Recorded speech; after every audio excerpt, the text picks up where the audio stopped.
Hey all, hope all is well. This is another video in the Road to Grandmaster series, and this is my round 8 game from the Bay Area International in January 2019. If you've been following the tournament, it's really not been a pretty one. I've drawn my last few two games, and it's just been kind of a struggle since the beginning. I'm still playing down. In this game, I was playing another talented FM about 2300 named Balaji Daggupati. And I was black, but I really wanted to get a win. It had been a while, and as the tournament rolls on, and like you haven't won for a few rounds, it's in an open tournament that's not normal. Normally, if you don't do well, you play down the very next game, and the idea is that you're supposed to, win when you play down. So I'm still kind of in the doghouse, and want to get out the doghouse, so you got to try and deliver results. So in this game, I really want to go for it, and you actually kind of got that sense just from my opening choice. Without further ado, Balaji played e4, and I had looked at some of his games, and I saw he was an e4 player, and I actually decided to roll out the French. Now, the French was an old favorite of mine when I was like, it was the first opening I played until I was like maybe like 18, 1900, and it's kind of a trusty weapon. Well, I played the Rubinstein variation, which is this didn't happen in the game, but d4, d5, knight c3, and I would always take. And what I would do is they would go like I'd go knight d7 and then knight f3, and you have some type of system like this where white has a little bit more space, but black castles and manages to tuck everything away. Normally, the better side would win the game. I don't play that way anymore, but I was able to pretty reliably play this way until I was almost 2000. Yeah, I think, at the top level, the French isn't played so much because, there's a lot of times where white just wins these beautiful attacking games.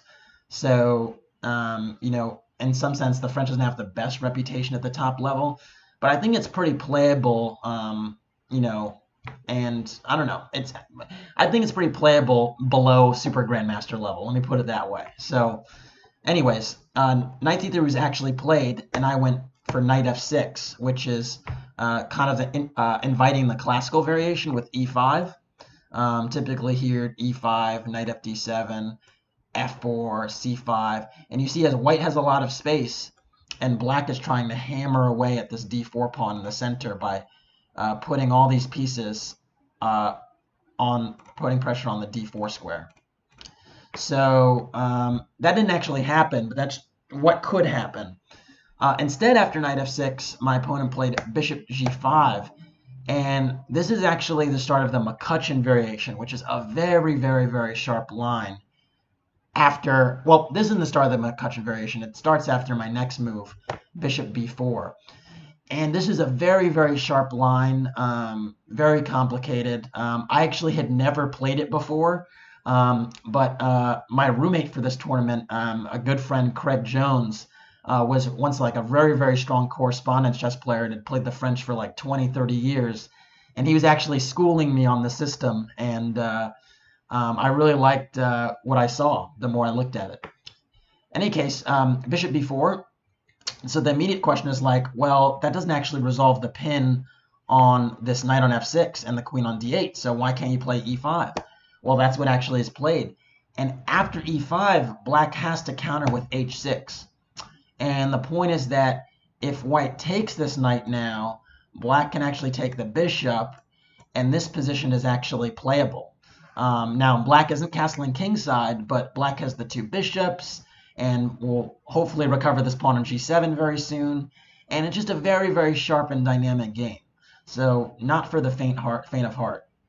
In any case, after h6, e takes f6 is not the most popular move, and my opponent played what was actually probably the most popular move for a long time, which is bishop d2.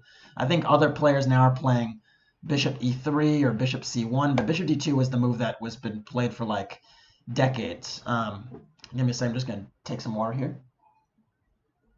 And yeah, basically with bishop d2, now the next few moves are kind of forced. So bishop takes c3 is played. Again, the knight doesn't really want to go backwards. So bishop takes c3 is played. And then b takes c3 is played, reinforcing the center. And then knight e4. And this is the point, is that now the knight has that e4 square after the knight was exchanged. And then queen g4 is played. Again, very sharp stuff.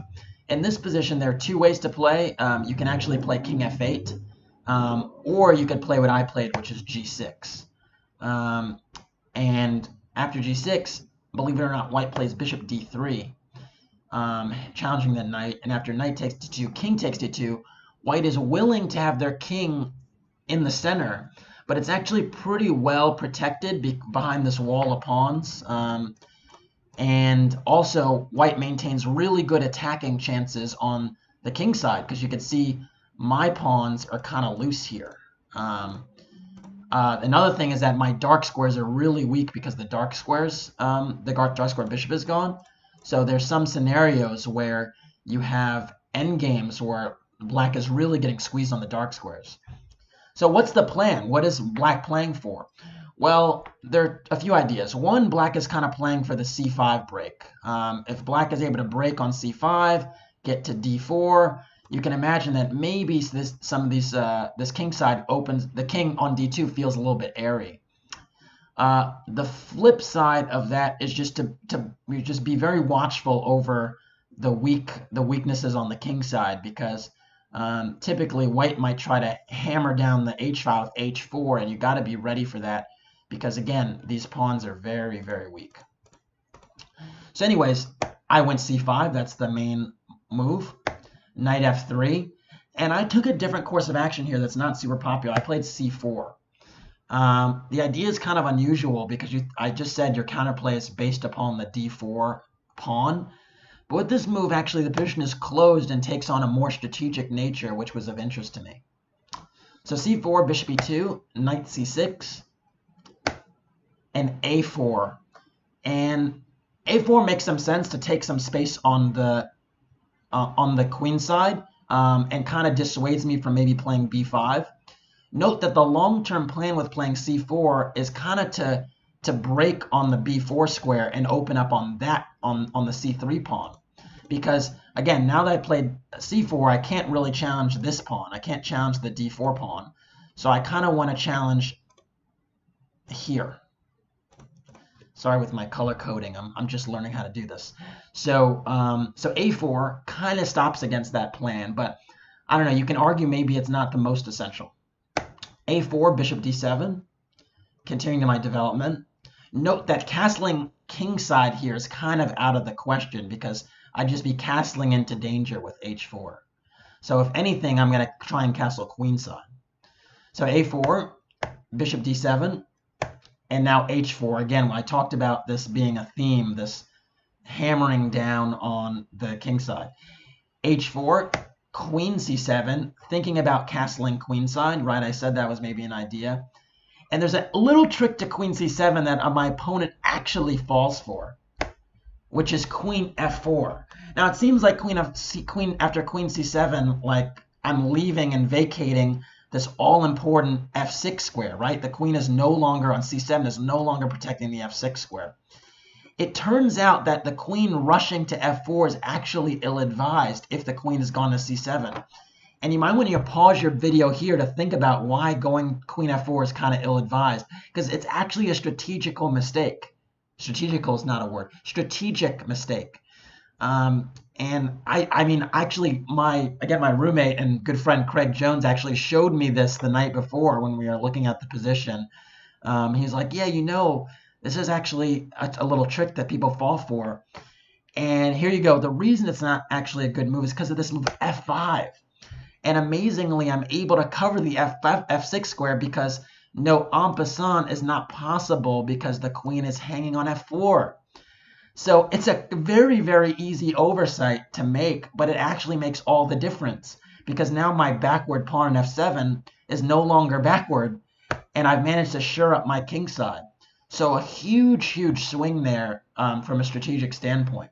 Now, the game is not over. White is not losing. Black is not winning or anything like that. But it just changes the landscape of the position tremendously. So anyways, f5 was played. Now, you can also see that h5 is not desirable anymore, because if h5 is played, I just go g5, and now I have control all over the board. So white really is to play for the next best break, which is g4. And with g4, I have to worry about, white ripping open the king side on the g file. So I was thinking about castling right away. That was my first candidate move.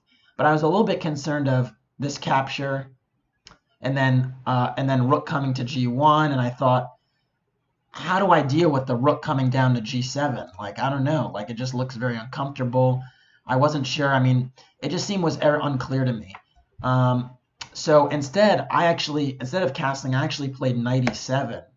And the idea was, you know what? The rook is going to get on the g file no matter what. But why don't my knight get a nice outpost on f5? Or so I thought. So knight e7, g takes f5 was played, and I played knight takes f5. I thought it was nice to have, again, this knight really secure there. And after rook a g1, a little bit of a surprise to me, I thought rook h g1 was going to be played. After rook a g1, that left the defense of the a4 pawn. I actually just took on a4. Now, one thing I was thinking about is maybe going rook g8. But what concerned me about rook g8, believe it or not, was actually knight h2. And I was very concerned about this knight going from g4 to f6, and then just this knight on f6 really scared the hell out of me. So I was like, don't want to allow that to happen, or don't want to deal with that. So I thought rook g would kind of walk into that a little bit. So I decided to just say, you know what, I'm giving up that pawn on g6, but maybe I'm going to get some counterplay on the queen side, and maybe the g6 pawn's not worth holding. Alternatively, I thought my rook maybe is better served on f8, where it's, hitting down on the queen. So bishop takes a4, rook takes g6, queen e7. I have to cover the e6 pawn first before castling, because if that a6 pawn goes, my whole position goes, right? If I castle this, my whole position is like a house of cards. So queen e7 protects, and now h5. H5 solidifies the rook there. I'm not sure it's necessary to play h5 though. I mean, maybe rook hg1 is better. I don't know. I wasn't a huge fan of that move because it just gave me time to operate on the queen side. So h5, I castled. And, the dust is settled here, and we can see that the material is equal, right? We each have 6 pawns. But I was thinking I might be able to get some pretty quick counterplay on white's king. I was thinking if my queen got to this square, I'd have pressure against c2. And I was also thinking this pawn on b7, if it kind of walked up and got to hit the c3 pawn, I may be able to rip open the position. So I thought those factors would give me chances. The other thing I was thinking about is maybe, again, if I put my rook on f8, maybe I could take advantage of the f-file and have some nasty discoveries. So anyways, castles. Knight h2 was played. Again, aiming for that f6 square. But I was thinking, is this too slow? This seemed a little bit slow to me. I went rook d f8, hammering down on that queen, thinking about potential discoveries. Now, I don't have any great discoveries yet. I mean, I'd love to play a move like knight d6, but unfortunately, that would just go e takes d6, and even a move like knight h4 doesn't work because then rook f6 would just block. So, like, for instance, like if I rook f1, just a throwaway move, knight h4 attacks the rook, hits the queen, but then rook f6 just blocks. So I'm not quite at discovery level yet, but maybe I'd have it eventually. Knight g4 was played, and now I played queen a3. And I thought, you know what? This knight is coming to f6. I can't stop it. The e6 pawn is going to hang, but I have some counterplay on this side of the board. And I might get b5, b4 now, or pressure on the c2 pawn. And I thought this was kind of a shaky position. Not to mention the fact I also am threatening now knight d6, because now the queen is under fire and my queen is not under fire. So again, if we make a throwaway move like rook f1, now knight d6, getting to the all-important e4 square, is really, really nice. So after queen a3, white went rook f6 to stop that knight d6 threat. And I think this was a little bit too robotic because it allowed me to play bishop takes c2. And I was eyeing the sacrifice as well, thinking, you know what, if I rip open this king a little bit, I might get some checks, might get some counterplay. And I thought maybe my b5, b4 plan that I was thinking about before is a little bit too slow now that white is hitting my pieces here. So bishop takes c2 I thought was kind of clever. Now, the idea was that if king takes c2, I was going to check, give another check, take this pawn, and kind of chase the king all over a little bit. And I thought, you know, this position is kind of complicated. Now, I could go queen a1 and go for a draw, go for a repetition like this.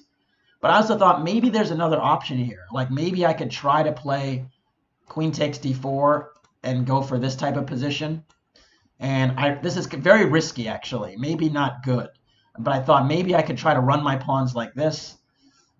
Maybe I could even just try to keep the queens on the board somehow. I don't know, just move away with queen b3 or something. I was thinking that this position would be sufficiently complicated that, you know, I might have something here, and I have a lot of pawns. But it is important to note that this h5 pawn that white has is a dangerous one. And my h6 pawn is weak, so if it's lost, then this one can start running. So that's what I thought. After bishop takes c2, it turned out that white just kind of respected my ideas a little bit too much and didn't take up the gauntlet and actually went rook c1. And I knew from this moment that, you know, I probably was going to win the game because now you have a situation where this bishop stays alive, and all of a sudden that bad French bishop that normally is sitting on d7 now is on c2 and has this whole diagonal to work with here. So, I mean, you can imagine that's like an amazing diagonal. So that's kind of what I was thinking, and now I thought, okay, I'm good. And so I went bishop a4. And now you might say, wow, you just said we're talking about this diagonal. Why do you go to a4? Well, the reason I did that is because bishop a4 threatens queen b2 check, picking off the rook.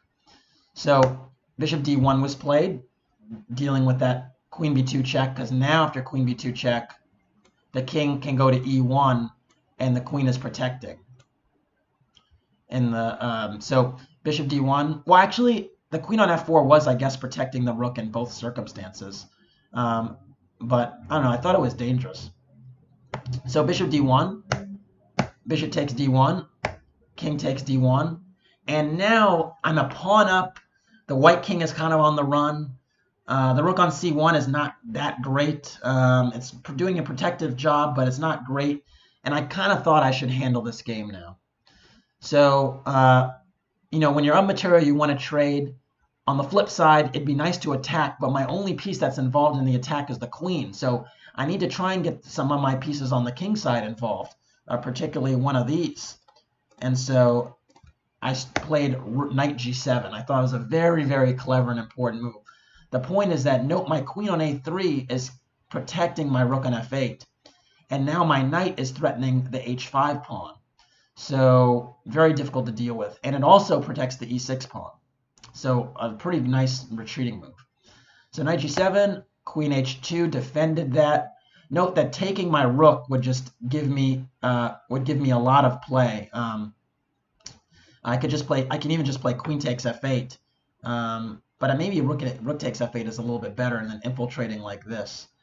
But okay, even queen takes f8, this type of endgame would be very favorable for me. Like if knight f6 trying to close everything, I could go knight e8. And this rook endgame, I think, would be winning, or close to it.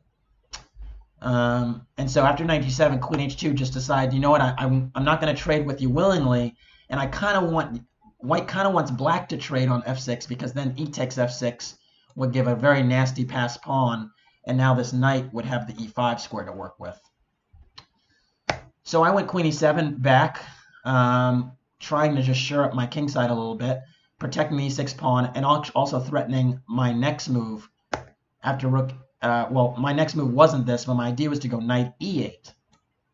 So rook a1 first, attacking my pawn. I have to defend that, so I went a6. And then rook b1, and now I went, I could have considered knight e8. That's what I was thinking about initially, but I was a little bit wary of this move, rook b6. And I thought, again, maybe these exchange sacrifices would allow the queen to come in the game, and I was not too keen on allowing that type of situation. So I didn't go for this, even though it probably is still winning for me. I just thought, not worth it. So after rook b1, I actually went b5, just kind of locking the rook out and getting my own pawns rolling. And then after rook a1, I went king b7. And you might say, what are you doing pushing your pawns? Well, my king is kind of secure. So as long as I make sure this knight doesn't easily occupy the e5 square, I thought my king was kind of secure. So knight takes h6. And here, no, I don't really want to play rook takes f6, because if I play rook takes f6, e takes f6, queen takes, again, this queen gets in the game with very, very nasty threats. Don't want to allow that. That would be tough to deal with. So I didn't want to do that, and I found a nice move which keeps everything closed, which was knight takes h5. Now, the beauty with this move is twofold. One, I'm hitting the rook on f6. Two, if the queen captures on h5, then the knight on h6 is actually pinned. So the point is that after a queen takes h5, that wasn't played, knight f5 is played, but if queen takes h5, rook takes f6, e takes f6, queen takes f6, and now this knight is pinned. And the other funny thing about it, if queen f7, trying to trade the queens and keep the knight, I have rook h1 at the end. So just a little bit of calculation, but it was a nice find, I thought. So after knight takes h5, my opponent saw this, knight f5 was played. Well, I mean, you could see that, black is trying to get the rooks involved. Note that if I take like this, then all of a sudden, this rook can take on like this, and now these rooks are active like crazy, and this would not be an easy position to win anymore, because now my king is feeling the air a little bit, feeling the heat. So I didn't want to allow this knight back in the game, and I certainly did not want to allow it to come to the d6 square. And I did see this idea, and so what I did was I actually played knight takes f6. That was the other point, actually, was that once the knight was actually pinned to the queen. So if the knight moved, I can actually have a discovery myself, and my rook would bear down against that queen. And note that, a trade's here. I just took a rook, and so if white continues to play the capture game, white comes up woefully short. So knight takes f6, e takes f6 was played, because now e actually is hitting my queen, and I went queen c7. Again, trying to trade the queens, trying to keep everything under control. Note that rook takes h2 is ill-advised now because there's f takes e7. And it's still not totally clear, because basically if I go rook e8, there's knight d6 check. Whoops, right? I wouldn't want to allow that. And it just wouldn't be the end of the story. So, I mean, I'd have to move the rook away. Knight d6 check. Maybe king somewhere. Rook takes here. It wouldn't be quite over yet, and a little very unclear. So because of that, I went queen c7, because now I'm in exchange up. The queen is attacked. The knight is attacked. If I just trade something, I'll win the game. So knight d6 check was played. I went king b8. I thought I just like this king b8 move, because again the queen is still attacked, and in a lot of circumstances when there's knight checks and you're in time trouble, I wasn't really in time trouble here, but it's a good rule of thumb. You want to keep your king 2 diagonals away from the knight. So note here the king is 2 diagonals away from the knight, and what that means is that it takes the knight 3 moves to get in a check. So I knew now that my king was on b8 that the knight was immobilized. And that's kind of an important thing, a nice comforting thing to know, is the knight can't bother me for the next few moves. Just a little bit of geometry for you. So queen e5 was played, and now the thing is that, you know, white couldn't hold the knight on d6 and hold the queen and this rook on a1. So I just went rook h1 check, king e2, and then captured here. And much to my dismay, my opponent still didn't resign. I think this is actually a chronic issue with young players, is that they actually don't resign when they should resign. And it's kind of a little disrespectful, but it is what it is. So queen takes e6 was played. Again, I have two rooks for the knight, and, you know, we're still playing. Whatever. I went queen h7. Again, there are no checks because the king is 2 diagonals away from the knight. Queen takes d5 was played, threatening checkmate, but I have ideas of my own.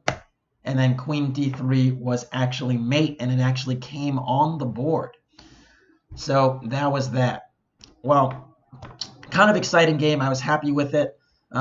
Glad to win my first game on the black side of the McCutcheon, because it's such a sharp line. You know, whenever you play a sharp line for the first time there, you know, there's an element of like, well, I just messed this up. Like, you know, well, I know all the ideas, and I managed to show just enough ideas to win the game. So anyways, thanks for watching. If you like what you saw, please subscribe to the channel. And if you want to support the Road to Grandmaster journey, please consider donating in the bio below. Any donation you can make makes a tremendous difference to expenses, costs, etc. All right, see you next time. Bye.